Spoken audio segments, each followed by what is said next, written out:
What's happening, sports fans? How you doing? I am Kendrick, the sports guy, and we got a good one for you today. Rasheed Wallace versus MJ, and the slander in 2024 continues. Make sure you like the video and subscribe to the channel. Former NBA star Rasheed Wallace was on a recent podcast talking about all things NBA and other subjects, and Michael Jordan's name came up about defense. And this is where the conversation took a left, and Rasheed Wallace said, in his opinion, that MJ was a little bit more hype than substance.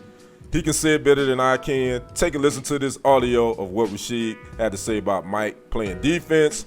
We'll come back and I give my thoughts on his opinion. Here is Rasheed Wallace. Mike wasn't all that good of a defender. 10 all defensive teams. That Michael Jordan. All that's NBA. We like Mike, we gonna put him out there. I'm talking about being out there. I seen this get his ass bust where he couldn't stop against J.R. Ryder. Probably against Clyde Drexler. Don't forget the early Joe Dumars. And I'm not saying that he didn't play defense. I'm just saying that his defense wasn't as high as most other cats at that time. I couldn't put him on like 10 or 11 consecutive first team all defensive joint stuff. Now let's kind of break down what Rasheed said about those three players he mentioned versus MJ.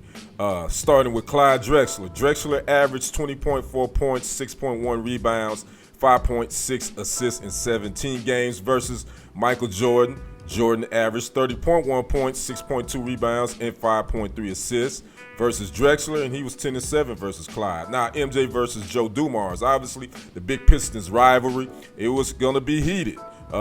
Dumars averaged 15.2 points, 2 rebounds, and 3.9 assists versus MJ, who averaged 30.7 points, 6.5 rebounds, and 5.7 assists in 70 games versus the Pistons.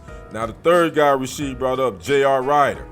In 5 games between the matchup between MJ and Ryder, Ryder averaged 23.8 points, 5.4 rebounds, and 2.8 assists.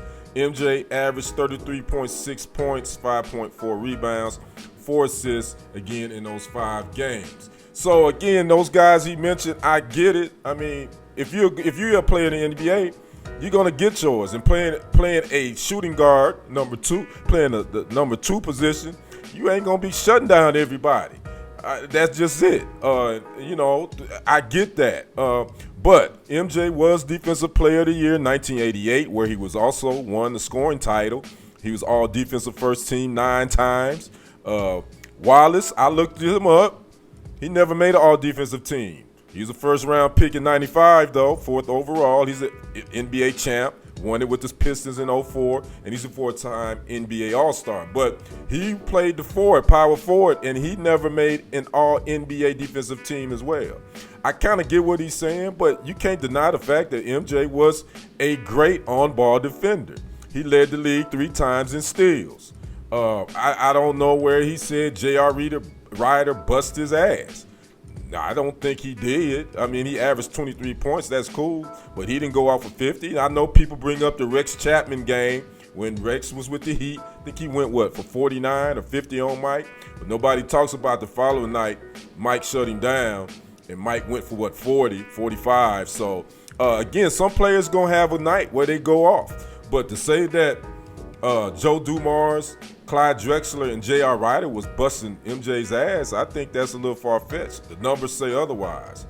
And a lot of the other NBA players and those that vote for Defensive Player of the Year, they thought otherwise too. But I'd like to know your thoughts on Rasheed Wallace's comments on his North Carolina alum, saying that his defense wasn't all that. I'd like to know your comments on that. Make sure you drop a comment, like the video, and subscribe to the channel. I am Kendrick, the sports guy. We will see you on the other side and on the next report. I am out. Peace.